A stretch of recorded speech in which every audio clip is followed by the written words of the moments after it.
IIT జేఈలో మంచి rank రానటువంటి విద్యార్థులకు బెస్ట్ ఆప్షన్ సిఎస్ఈఎంఏ కోర్సులు అడ్మిషన్స్ జరుగుతున్నవి.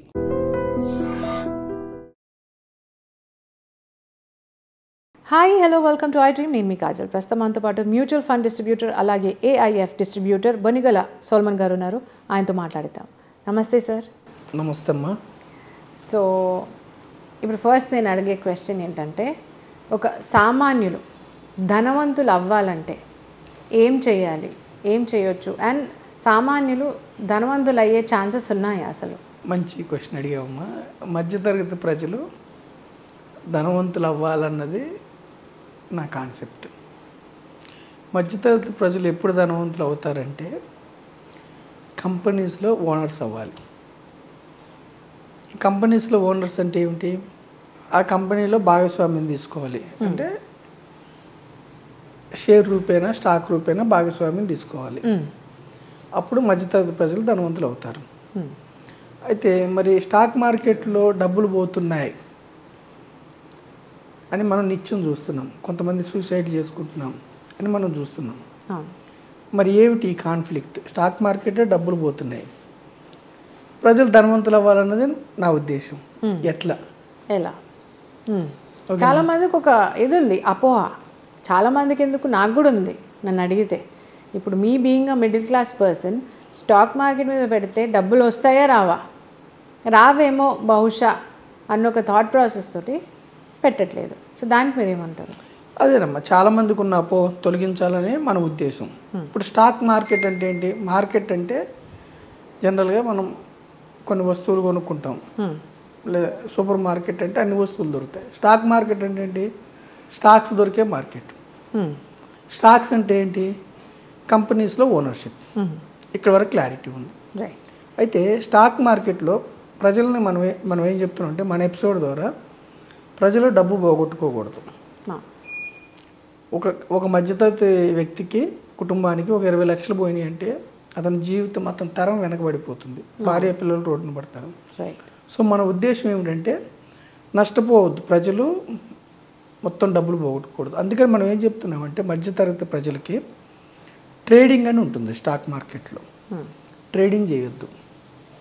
ట్రేడింగ్లో ఏమవుతుందంటే ఒక్కోసారి డబ్బు వస్తుంది. ఎందుకంటే ట్రేడింగ్లో కాంట్రాక్ట్ అది. మీకు వచ్చిందంటే ఇంకొక సైడ్ వేరే వ్యక్తికి పోతుంది. మీకు పోతుందంటే అతనికి వస్తుంది. అంటే ఒక్కోసారి మనకేమవుతుంది, 10-15 సందర్భాల్లో కూడా డబ్బు వస్తుంది. ట్రేడింగ్లో ఏమిటంటే మనం తక్కువ పెడితే ఎక్కువ వస్తుంది.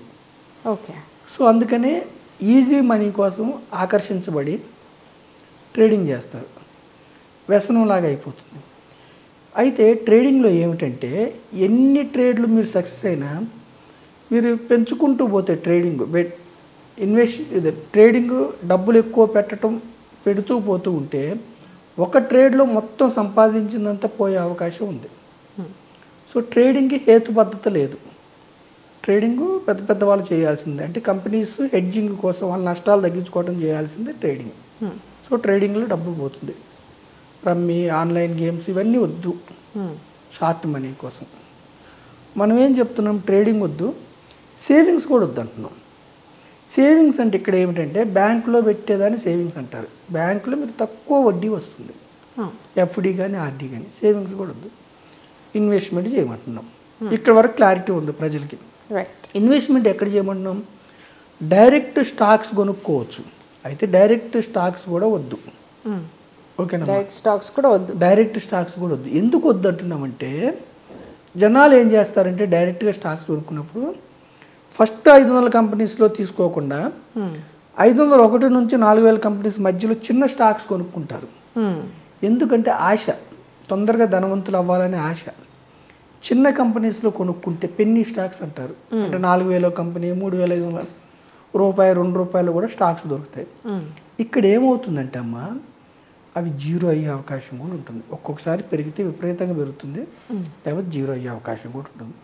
లేదు, మీరు పెద్ద కంపెనీస్లోనే కొనుక్కున్నారు, నిఫ్టీ 50లోనో నిఫ్టీ 100లోనో కొనుక్కున్నారు పెద్ద కంపెనీస్ కూడా. ఎప్పుడు కూడా ఒక కంపెనీ యొక్క స్టాక్ ప్రైసు ఆ కంపెనీకి లాభాలు వస్తేనే పెరుగుతుంది. ప్రతి సంవత్సరం 10% వచ్చింది అనుకోండి, దీర్ఘకాలంలో ఆ స్టాక్ ప్రైస్ 10% పెరుగుతుంది. అయితే కొన్ని సందర్భాల్లో మాత్రం లాభాలు రాకపోయినా జియోపొలిటికల్ ఇష్యూస్ వల్ల కానీ ఇంకొక ఇష్యూస్ వల్ల కానీ షార్ట్ టర్మ్లో పెరగటం, షార్ట్ టర్మ్లో తగ్గటం ఉంటుంది. కానీ దీర్ఘకాలం లెక్కేస్తే కంపెనీ ప్రాఫిట్స్ని బట్టే ఉంటుంది. అయితే నేను మన ఎపిసోడ్ ద్వారా మధ్యతరగతి ప్రజలకి ఏం చెప్తున్నానంటే, మన దగ్గర ఉండే డబ్బు కొద్ది మొత్తంలో మీరు 1 స్టాకో 2 స్టాకో 3 స్టాకులో కొనుక్కుంటారు. కర్మగాలి ఆ 3 స్టాకులు ప్రాఫిట్స్ సరిగా రాకపోతే మీ డబ్బు పోయే అవకాశం ఉంటుంది. పోలేదనుకోండి, అక్కడే ఉంటే కూడా ఒక 5 ఏళ్ళు 10 ఏళ్ళు స్టాక్ ప్రైస్ అక్కడే ఉంటే డెడ్ ఇన్వెస్ట్మెంట్ అవుతుంది.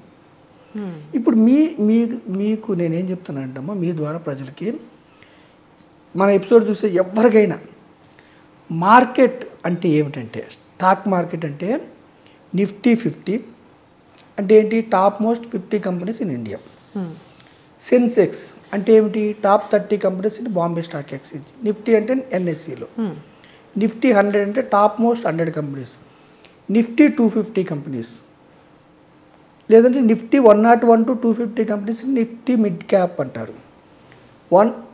251 నుంచి 500 నిఫ్టీ స్మాల్ క్యాప్ అంటారు. వీటిని మార్కెట్ అంటారు. ఇక్కడ క్లియర్గా చూసుకోండి, మార్కెట్. మీరు గూగుల్లో చెక్ చేయండి అమ్మా, Sensex returns since Inception. Sensex start అయిన దగ్గర నుంచి ఈ రోజు వరకు రిటర్న్స్ అని కొట్టండి, మోర్ దాన్ 12%. హ్యూజ్. బ్యాంక్లో 6 to 7%. Nifty returns since Inception అని కొట్టండి, మోర్ దాన్ 12%. డబుల్, ఇంకెక్కువ వస్తుంది. ఇంకెక్కువే. నేను 12 చెప్తున్నాను ప్రామాణికం. Nifty mid cap index returns, Nifty small cap index returns since Inception. Start అయినప్పటి నుంచి చూస్తే ఏ ఇండెక్స్లోనైనా 12% పైన రిటర్న్స్ వస్తున్నాయి. దీని అర్థం ఏమిటి, లేదు 10 years రిటర్న్స్ కొట్టండి, 10 years డబల్ డిజిట్ రిటర్న్స్. అంటే మార్కెట్ అంటే ఇక్కడ ఏంటి, సెన్సెక్స్ అంటే 30 కంపెనీస్లో, నిఫ్టీ అంటే 50 కంపెనీస్లో, నిఫ్టీ మిడ్ క్యాప్ అంటే 150 కంపెనీస్లో, నిఫ్టీ 500 అంటే 500. ఎవరైతే ఈ గ్రూప్ ఆఫ్ కంపెనీస్లో పెట్టారో 10 సంవత్సరాలు ఉంటే హిస్టారికల్గా నెగిటివ్ రిటర్న్స్ లేవు. ఓకే. అయితే సింగిల్ స్టాక్లో తీసుకున్నారు మీరు, మీ అదృష్టం బాగలేదు, 0 అయ్యే అవకాశం ఉంది, కోటేశ్వరుడు అయ్యే అవకాశం ఉంది, డెడ్ ఇన్వెస్ట్మెంట్ అయ్యే అవకాశం ఉంది. మన ఎపిసోడ్ ద్వారా ప్రజలకి డబ్బు పోకూడదు నా కాన్సెప్ట్. కానీ మీరు గ్రూప్ ఆఫ్ కంపెనీస్లో ఓనర్ కావాలి.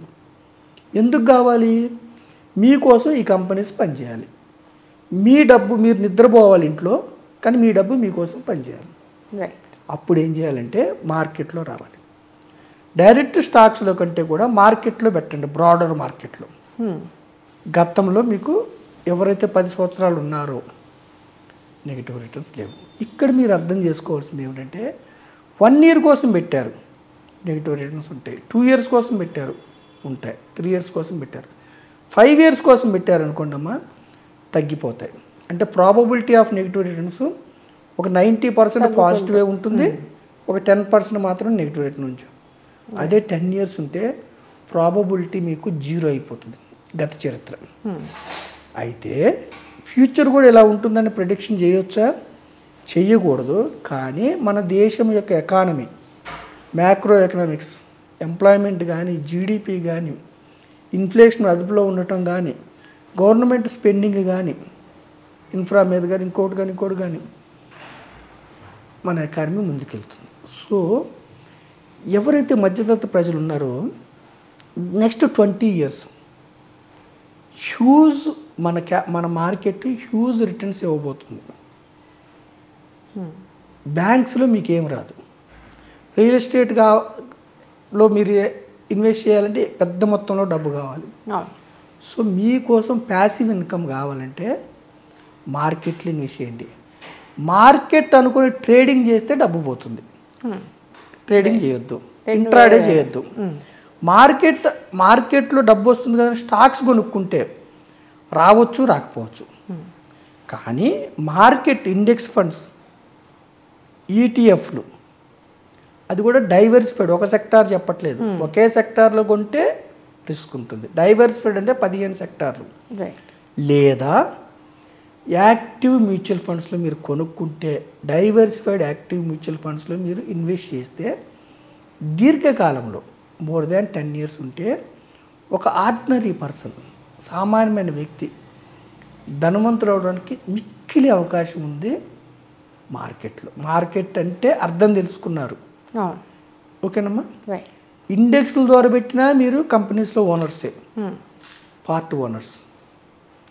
ఈటీఎఫ్ల ద్వారా పెట్టినా, యాక్టివ్ మ్యూచువల్ ఫండ్స్ ద్వారా పెట్టినా, equity diversified active mutual funds పెట్టినా మీరు 50 కంపెనీస్లో ఓనర్సే.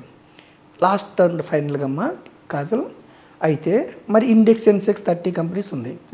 ఇందులో ఒక కంపెనీ దివాలా తీస్తే ఏమవుతుంది మీ సొమ్ము? ఎప్పుడైతే ఆ కంపెనీ మార్కెట్ విలువ తగ్గి బయటికి వెళ్ళిపోతుందో సెన్సెక్స్ నుంచి, మీ యొక్క ఇన్వెస్ట్మెంట్ని అందులోంచి తీసి కొత్తగా వచ్చే కంపెనీలు పెడతారు. ఓకే. అంటే ఎప్పుడైతే కంపెనీ మార్కెట్ విలువ తగ్గి నష్టాలు వచ్చో, షేర్ వాల్యూ తగ్గో, అది బయటికి వెళ్తే మీరు సెన్సెక్స్ ఫండ్ తీసుకున్నప్పుడు కొత్తగా వచ్చే కంపెనీలో మీ ఎక్స్పోజర్ పెంచుతారు. నిఫ్టీ మిడ్ క్యాప్ 250 కంపెనీల నుంచి ఒక 10 కంపెనీస్ ప్రాఫిట్స్ తగ్గి, షేర్ వాల్యూ తగ్గి బయటికి వెళ్ళాయి అనుకోండి, కొత్తగా వచ్చే కంపెనీస్లో పెడతారు. అంటే మార్కెట్లో మీకు ఆపర్చునిటీ ఉంది. మార్కెట్లో ఆపర్చునిటీ ఉంది అనుకొని ఏ స్టాక్ పడితే ఆ స్టాక్ కొనుక్కొని 10 ఏళ్ళు ఉంటే లాభాలు వస్తాయి అనుకొని టిప్స్ విని, ఎస్పెషల్లీ టిప్స్ విని షేర్స్ కొనుక్కోవద్దు. షేర్స్ కొనుక్కోవటం మంచిదే, కానీ మీ సొంత నాలెడ్జ్, ఈ సొంత నాలెడ్జ్ పెట్టాలంటే టైం ఉండదు. కాబట్టి index funds, ETF, diversified equity mutual ఫండ్స్ని నేను ప్రజలకు సజెస్ట్ చేస్తున్నాను.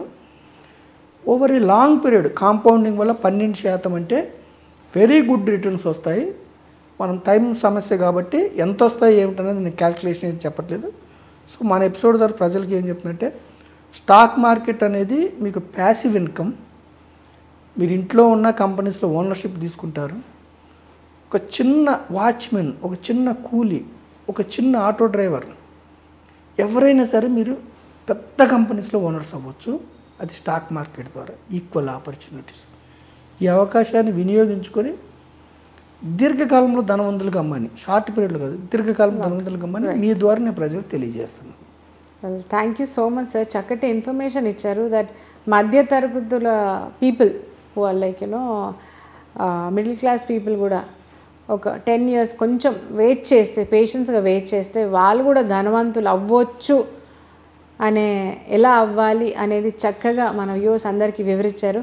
థ్యాంక్ యూ సో మచ్ అండి. This will be very helpful to all the viewers who are watching us. So thank you so much. Thank you.